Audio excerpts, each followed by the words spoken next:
Ryan Drook. He is the CEO and president of Central Indiana Ethanol, CIE, out on 18 near GM, here that way. So he is joining us. He is a Kelly graduate from IU, a Harvard graduate, and he is going to be sharing about the business plan outline. He will also be a good resource if you want to introduce yourself after the session. Practice the handshakes that we've been doing, the eye contact of introducing yourself, all these business fundamentals. So without further ado, Ryan will be imparting some wealth of wisdom with you. Good evening. I will, take about a half an hour or so, Allison, just kind of giving you guys a brief overview. As I said, my name is Ryan Drook. I was born here. We talked about this a little bit ago. I was born here in Marion General more years ago than I care to count. My hairline shares with you my past. But we still have a family farm here in Converse, Indiana, which is part of what kind of brings me back after all these years to CIE and what I currently do. I sat in your seat, not too many years ago, not knowing what the hell I wanted to do. I like to joke that I spent the first couple years of my life at IU probably enjoying myself a little too much, and then spend the next 2 years of my life trying to figure out what I wanted to do with my life. So I can't say that I really took the effort to go out of my way like you guys are to take part in a program like this, to learn a little something about it. The goal of this is hopefully not to have you come out and know exactly what you're going to do with your life, because your life will take a lot of turns. Mine has. I've spent time in Boston, New York, Chicago, back in Indy here, in both the operating side of businesses like I'm doing today, as well as on the finance and marketing side. So I think business plan contests like this will do, if nothing else, give you guys all some exposure to different ways of thinking, right? So if there's one thing I've learned in life, and I think business school probably at Harvard taught me the best, is that there's few right answers, right? So if you looked around the room at some of your classmates or competing schools, teams, projects, we had a very simple exercise, right, with pasta and marshmallows, and no two people on a team, no two teams went about it the exact same way, right? So I guarantee you, as you go through the business planning process, no two of you will have the same idea, right, for a business. No two of you on the same team will think about life the same way, about how to finance yourself, about what your mission statement should be, what your core values should be, how you should market your product, price your product, who you think you're competing with. So what I would ask you to do is obviously just, be good listeners to your team. That's one thing I always say. I'm very self-critical about myself in my annual review with my board every year, is that I think I can be a better listener of my teams, and try to surround yourself with really good people who have better ideas than you, because you may have the title president, CEO, but it takes a team, right, to get stuff done on a day in, day out basis. So we'll flip through a couple of pages here and talk about what are the pillars, the tenets of a good business plan. And though it may not always come in the same sequence in your books and in the presenters who are going to come up to you in the following weeks and talk to you about finance and marketing and industry structure, the goal is to take as much in as you can, right, and know that it won't be perfect, and know that a lot of these things come through refinement, right? So a lot of good examples out there in the world, but I like to talk about Hershey's because it's something that many people know, right? The Hershey's chocolate brand. It's now owned by M&M Mars, a European conglomerate. But Hershey, from Hershey, Pennsylvania, the gentleman who started that company, went bankrupt 9 times before he hit on the Hershey bar, which became very famous and took him off, right? So if there's something that the class takes you away with, is hopefully 2 things. One, teach you to organize disparate ideas, right? And again, there's no right or wrong answers, but you're going to have a lot of data coming to you that you're going to go out and either find on the web or talk to classmates about, or some mentors or some folks in their County, and you're going to try to take all these ideas and come up with a framework. That's what a business plan is a framework for putting those ideas into practice so that you can cohesively tell a story. That's what a business plan is. And the other one I'd say is, if this is something to your liking, you may find that marketing interests you. You might find that finance interests you. You might find that production operations interests you in making something physical that we do at CIE.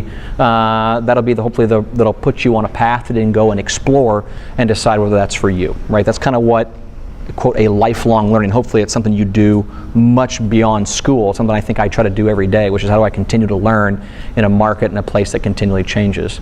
And lastly, I would say if you're an entrepreneur is, like Hershey, I think you need to get ready to fail. Okay, and you need to be okay with that. And we're taught today, many students, whether it's on a curve or not, we judge ourselves based on grades. Are you an A student, are you an honors student, are you a B student, are you a C student, right? Entrepreneurism is about creative destructionism. It's about being okay failing, having an idea that everybody thinks you're crazy, right, at having and wanting to go do, and going and starting something different because you think there's a need in the marketplace or in your community for such a service or such a product. And if it doesn't work, right, and a lot of your early finance sources, your capital sources will be kind of angel friends and family, right? So that's also a very separate subject, but a touchy one where you start something and it doesn't go right, and then you want to go back and do what's easy and go back and work for a company or a corporation versus doing what's hard, which is starting your own business. So I respect that you guys are taking this early effort to get started. So it's never an easy environment. I have found more than 10 people in a room, the number of questions go to zero, right? So I know this is the first time you guys are getting to know each other in some cases. You've never met me before, but there are no bad questions, right? There are no dumb questions. So if there's things that are on your mind, it's better than me just reading the slides. I trust me. So why is this important, right? There is a government entity called the Small Business Association, the SBA, that helps with small micro loans for businesses and individuals through banks, commercial and community banks like Star, like First Farmers, for people to kind of get their businesses off the ground.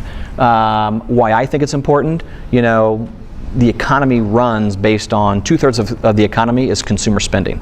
It's all of us going about buying clothes, shoes, Starbucks, right? Gasoline.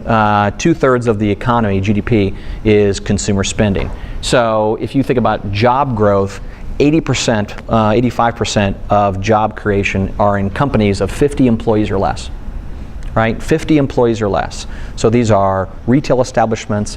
These are, your community services, right? Lawn care, barbershop, gasoline stations. I mean, most of those businesses, not IBM, not the big banks, Chase Bank, and those guys. Those guys don't create jobs. It's the lemonade stands that create jobs in this country. That's why businesses like this, getting you guys thinking about what you want to do with your life, is so important to the economy. So again, we talked about being okay with failure. This talks about the percentage of establishments on the left-hand axis. The bottom is years of existence. The good news is some, you'll see, almost 40% last at least 10 years on this graph, right? But after 2 years, you've got less than 65 or so, 70% still in existence. So businesses fail, right? That shouldn't surprise you, especially restaurants. 80% usually fail within the first 2 years. But obviously, every year we see new births of businesses from people like yourselves. Starting a business, right? People always talk about what's your vision for your business. Why are you starting a business? 9 times out of 10 people will say to make money, right? And what we would say at CIE is, we're not in it to make money. We've got partners on both sides of our business who have to also make money, right? We're a part of a value chain of upgrading products, right? So we make alcohol, right? Integrated alcohols for industrial use, some fuel, but also some newer applications. This just gets at the idea that if all you're in it for is the money, right, that shows through to your investors, to the community, how you price your product. This is kind of a result of what you do. I used to live in Chicago, in downtown, and we used to joke about Michael Jordan, right? I mean, this is a guy who got cut from his basketball team his sophomore year of high school, and everyone says, do you think Michael Jordan got into basketball because he thought he'd be a billionaire, which he is right now, right? He got into it because he just loved basketball, right? The money came later. And I think if you get the right business plan, you get the right people around you, the right ideas, and you follow it through, money will kind of take care of itself. So what are some things you ask, right, when you start a business? Well, the way I like to think about it is, around you today are needs, right? So you look around your desk, for those of you who have iPads or iPhones, there wasn't a need for a case on your iPhone until you actually had an iPhone, right? I still count myself as not having had an iPhone until, or a cell phone until 2001. But in the last 10 years, life has changed, right? And every day, new products and new needs come to market. So I think around you, whether you know it or not, there are needs around you every day. On coffee cups, right? You never needed a Huggy, a paper Huggy for your coffee, right? Until someone picked it up and it was hot, and that was cheaper than double cupping. So, I mean, there's all kinds of little examples out there every day, but start thinking about an existing business that you can do better. Think about a service that doesn't exist that there's a need for. Think about something you do every day that doesn't exist that you think people might buy. And then you can ask some of these higher level questions of, is it practical? And if so, is there somebody out there doing it today, or is it a completely new niche, right? So if some of you guys know what Uber is a new technology business that is, taking every one of us and turning us into cabbies, right? It's a need that exists. A lot of cities don't have enough cab drivers to get you to or from. And we also have another need, which is people doing a lot less drinking and driving to and from football games, right? The Colts games, which is, makes it a very practical idea if you think about it. And down below, I would say is, can I finance and create demand for my business? So these are just some of the questions. These will be in the packets in front of you, so you would take it home with you. Look, here's an example, right, of an existing product, right? Tennis shoes, right? So Bill Bowerman, as an example, was a gentleman who was the track coach at Oregon. So he coached guys, a guy named Steve Prefontaine, you might have heard of. A couple of movies were written about him a few years back. And Bill Bowerman had an idea for a better track shoe, right, which became Nike, and now you've got New Balance like this and other competing shoes. But he took something that's been around for years, right, shoes, and tried to create something different. But doesn't mean this is not a category that can't continue to reinvent itself, right? Just because we've had tennis shoes, Nike doesn't have the monopoly on tennis shoes. You've got Adidas, you've got most recently Under Armour, right, who's come out. That's now a couple $1 billion company. A guy who was in his classroom, fraternity room at Maryland, said, I can do a better thing than Nike, right? So there you're taking on somebody a little different. And he started Under Armour. Here's an example of somebody who's taken kind of a normal white shoe and said, depending upon whatever the features are of this shoe for cheerleading, right? I don't have a lot of experience in cheerleading, so I can't speak to why that shoe is better for cheerleading, but I assume it is, as an example of an idea you might have for your business, right? So what does a business plan look like? So there are all different forms. You go home tonight and go Google business plan structure, right? And there'll be countless different ways to look at this. I would say this is a great basic structure because this is what others are going to come and talk to you about in the near future. But there's typically what we call kind of the elevator speech. If you can't tell me what you do in your business in kind of 2 minutes, then it's probably too complicated, or you need to think about it more. Okay? You got to be able to get to the point quickly to capture kind of people's attention, because eventually, unless you can finance it yourself, you need to sell the idea on somebody else to come into it. You got to be able to describe your business. You need to have a mission statement and core values. We'll talk about some of this. Have done a competitive analysis. People want to know that you know your market and who your competitors are. Who you're going to surround yourself with. Obviously, around your table is kind of your initial management team, but you might feel like you need more people, and you've got to be able to highlight where you're lacking in management talent. If you're making a product, how are you going to go about developing and producing it? Right? Do you manufacture it here? Do you manufacture it offshore? Do you hire another company? There's a lot of companies out there who hire other companies to make their product, right? A couple of years ago, BASF was a company whose tagline was, "We don't make many of your products that you buy. We make a lot of the products you buy better."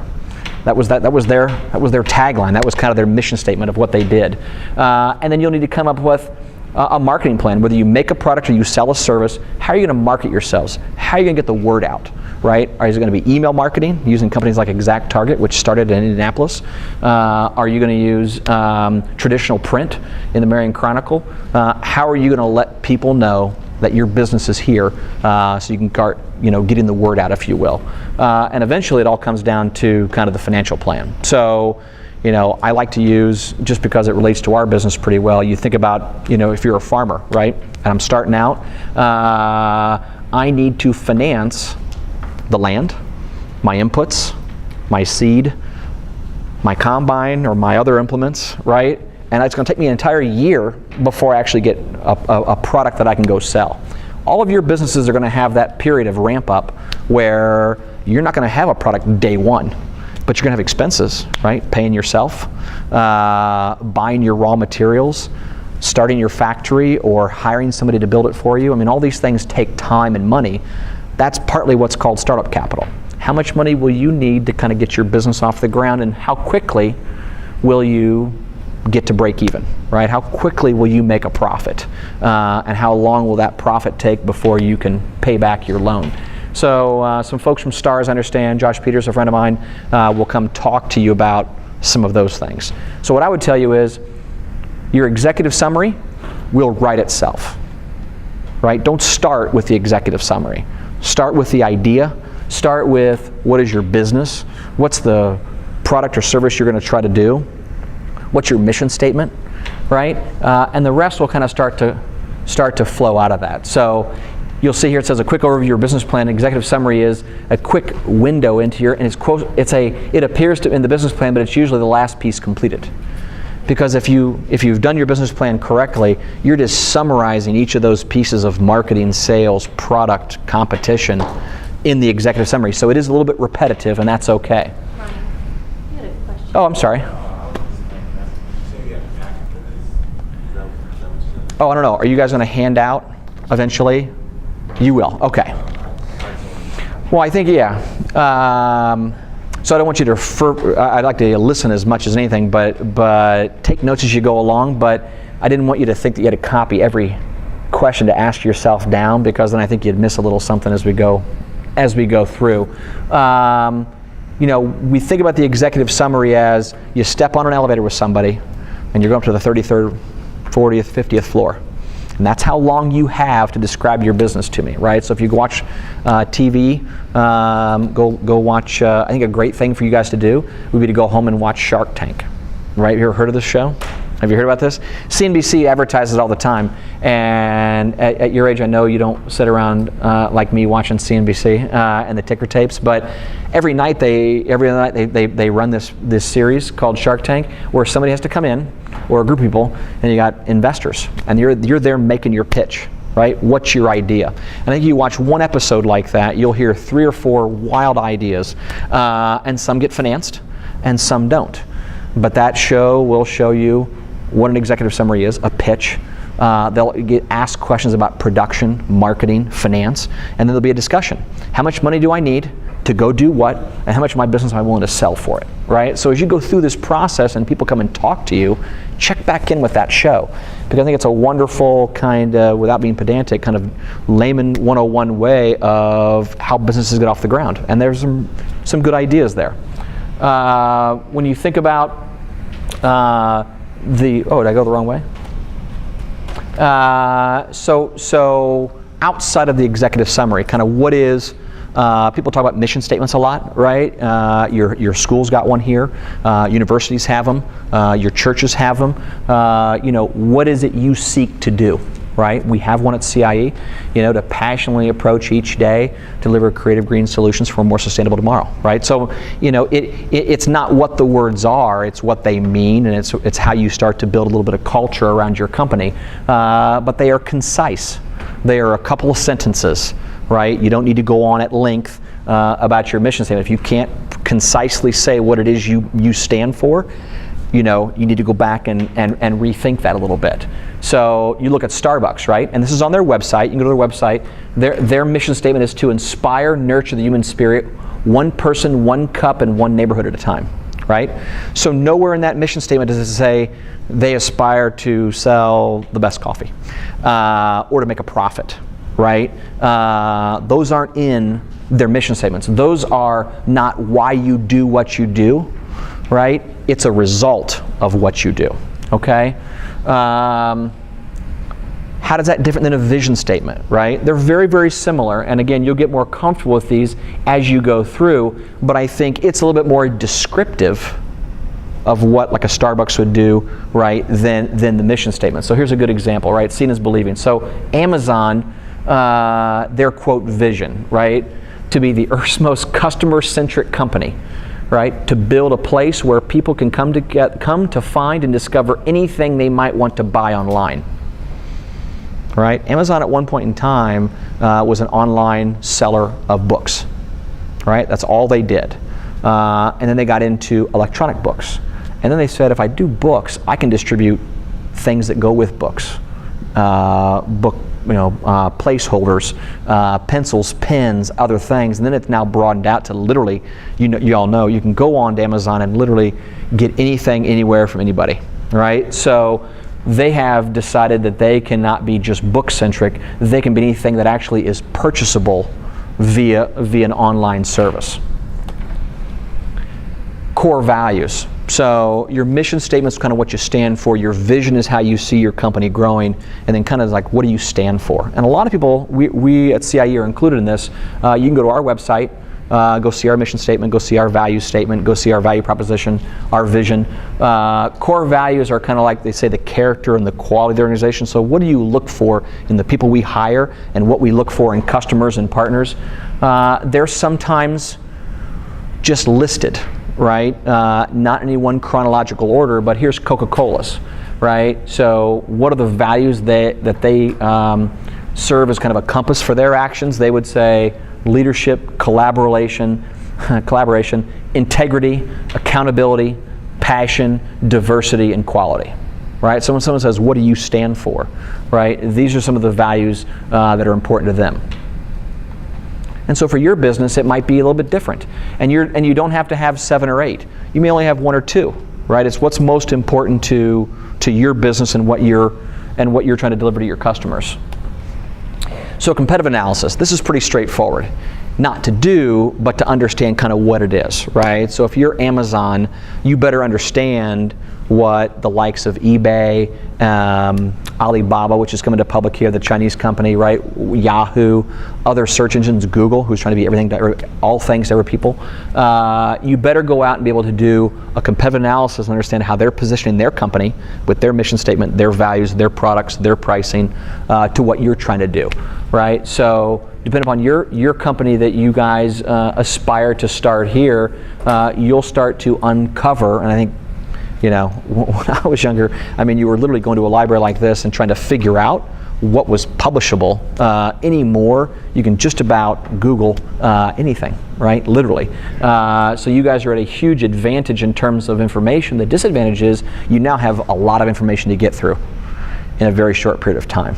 So learn to leverage what's available to you to figure out who's in your competitive environment. Your competition, by the way, is not just who's on the internet, right? Because your product might be something that doesn't ship very well.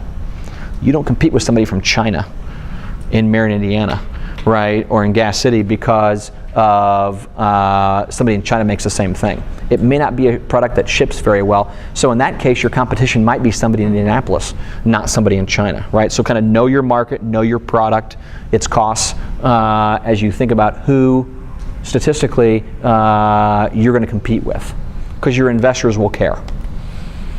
So your management team. I would say the first question is, what do you want to be when you grow up? And that if you're a service provider, you might be an army of one. There's a lot of businesses that are started by an entrepreneur, and they are the owner, the founder, they are the receptionist. He or she is the delivery driver, because the product they make, they can handle everything soup to nuts themselves, right? So think about things like being a coder, like a software engineer, right? They are literally project to project. They work for themselves.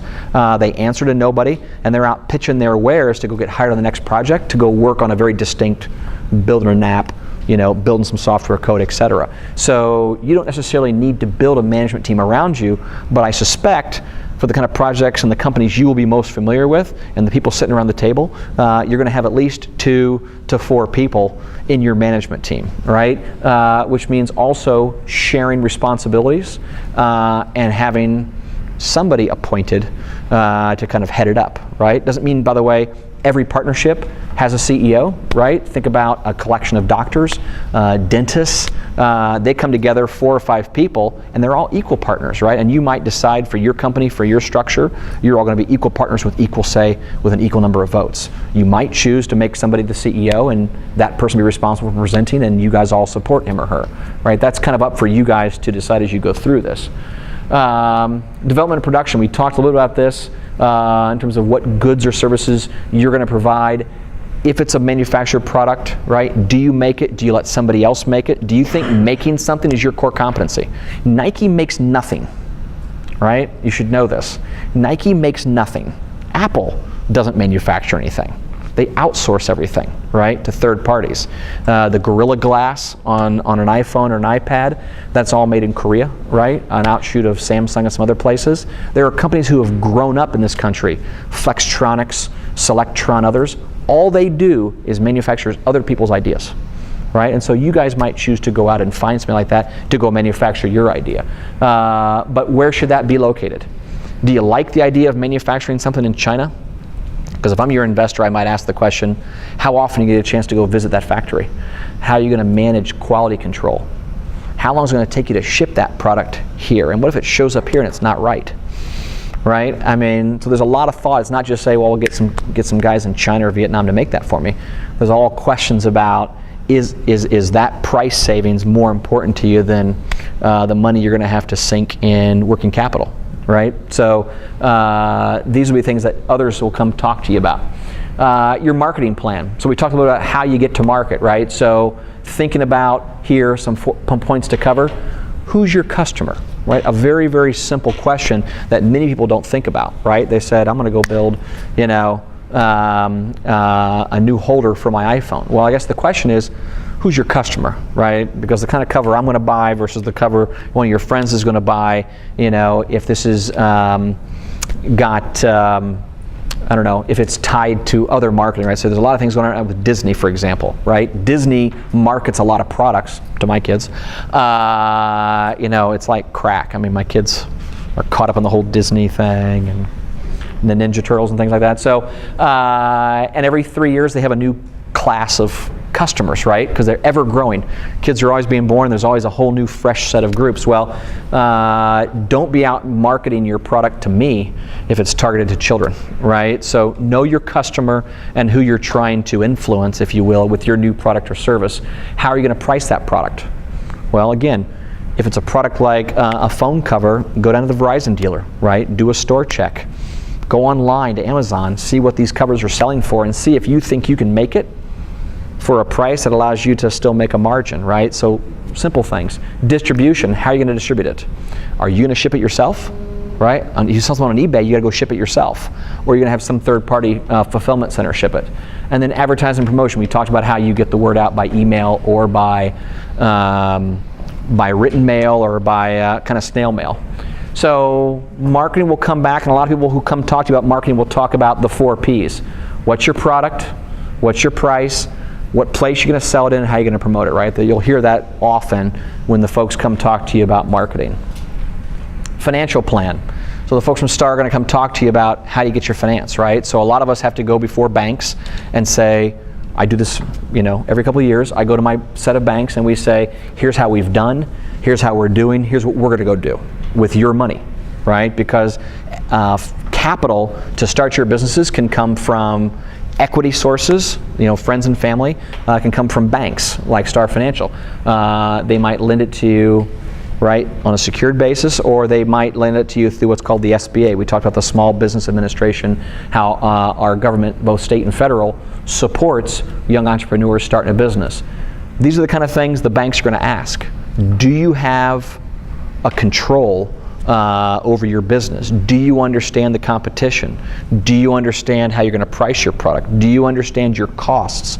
Do you know what gross margin is, right, versus net margin? Some real basic financial concepts, right? Things like cash flow, to really get into, is your business a viable business? I know a lot of people with a lot of great ideas, but don't want to get into the weeds, and I think this is an area that is a little bit standoffish for a lot of people because you're not taught in high school, even in college some cases, how accounting finance works. So you don't need to know everything.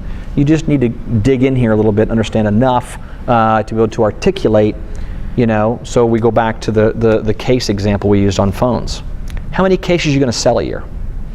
Right? So just understand the real basics of modeling. So $5 a case, 1 million cases, right? That's $5 million. That's kind of your revenue line.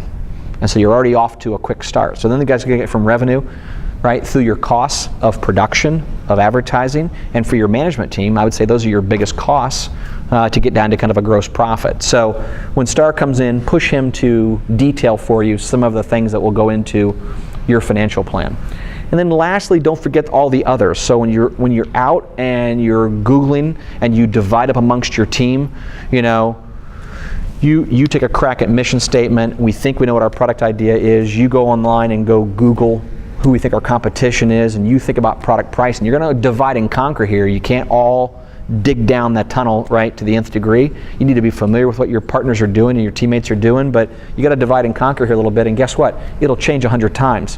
When you're online, don't forget to save with a snippet, if you've done that before, or print copies of all the stuff you're doing online, because they make for great exhibits and things that can be reproduced in appendices, right? Things that aren't mission statements, aren't marketing plans, aren't financial plans, but are additive with investors and the business plan folks who are going to judge your business plans as to all the work and effort that's gone into the decision making. So I always say for every decision's made, there are lots of pages that go behind that I don't show my board of directors, right?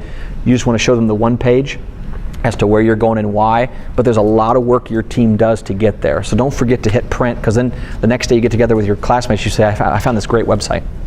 It was awesome on our product and all of our competition, and they'll say, show it to me, and you won't be able to get back to it, I guarantee it, right? So hit print, save that link as a favorite so you can go back to it, and then don't forget the little things, right?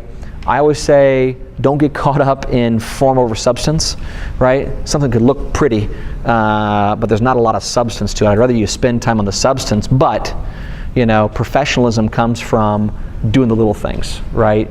Making sure that if you've got a color scheme, for example, for your new product, if it's blue and gold, whatever, be consistent through your presentation with your cover page, your title page, your table of contents. Make sure you don't leave out, it's a simple thing, make sure you don't leave out something. You did a mission statement, but you forgot your vision, right? You did all your revenue and your product pricing, but you didn't actually get it into your financial plan. Just keep referencing back to your table of contents and make sure that you're hitting all the points, and challenge each other. Make sure that if somebody's in charge of finance, don't just take his or her word for it. It's okay to challenge each other in these things and push back a little bit if you don't understand, and the other person who put that section together on marketing, mission statement, financials can't explain themselves. You're going to be put on the spot, and everybody on your team is going to look to you to explain that, so you got to at least be able to explain it to your team first. Okay? And don't take it as criticism. We always say tough love, candid feedback at CIE. Don't take it personally if I challenge you on something, because I expect people to challenge me. That's the only way we all get better, right? And guess what? I admit I don't have all the answers, right? And I know that I'm not the smartest person in the room. You surround yourself with a good team who can ask the right questions. So challenge each other. Don't just assume they did it right. Check the math with a pencil and pen on the financial section. And if something doesn't hang together, you're like, this is our mission statement, there's our value, and there's our product. Like, this stuff all should hang together at the end, right? That's why the executive summary you write last. So that in a nutshell, unless there's, I don't think so. That in a nutshell is a half an hour on, 35 minutes on business plans. Don't walk out of here thinking you're going to know it, but know enough so when the guys come back, don't ask me, but ask those guys the tough questions at Star and all the folks who are coming to talk about marketing and stuff. And I'm sure if they say something different than me, it's not right or wrong, right? That's one thing you learn, don't forget. It's not right or wrong. I guarantee you, just like your marshmallow exercise, you're all going to think about life and these business plans. 2 of you might have the same idea for a coffee shop. And I guarantee you, 2 groups will come up with different mission statements, have a different view on pricing of that product. Just because Starbucks can charge $3.50 for a latte doesn't mean you can. If your product's not good and you don't get the word out and people don't show up to buy it, right? And you don't pick a location for your spot across the street from Starbucks because you may lose that competition, right? So take it all in. If you guys change your ideas halfway through because you come up on a different idea, don't be afraid to do that either. I think the second thing I'd tell you that I've learned in entrepreneurship is don't be afraid to change. Just because you think you got an idea for a coffee shop, and if the third speaker who comes in here gives you a different idea, and your teammates convince you to go with that idea, don't be afraid to start over, okay? Good ideas seem to foster a lot more excitement, right? It's not always fun on top of your homework load, on top of school, on top of sports, anything else you guys have going on, to be motivated to stay up late and do stuff. And I always find people who are motivated, who are interested in doing things, that time seems to go by quicker. And ideas that have, you have a bright light go off, sometimes come together a lot quicker, right? Because if your team has, these guys don't understand cheerleading shoes, they shouldn't take on cheerleading shoes as their topic, right? But if you can find something that you guys collectively have an affinity for, have a belief in, an understanding of, you'll work better together as a team. It'll be easier to listen and bounce ideas. No one will take it personally if their idea is not the one chosen by the team. And I think it'll also, make the writing process easy. I think that's some of the hardest things to do, is to take an idea and force yourself to sit in front of a computer when you've never done it before and just write it down. What I would suggest is just start somewhere, okay? That's what's great about today's technology versus when I was younger, is that it's easy to edit. Just put it down on paper. You can cut and paste and put stuff together as a team later, right? But divide and conquer and keep tearing it apart, keep adding to it, right? And over time, it'll take on a life of its own, and it'll start to actually feel like something. When you first start, you're gonna be like deer in the headlights. You won't know where to start, right? I would just say, set up the responsibilities early and just start somewhere. So good luck.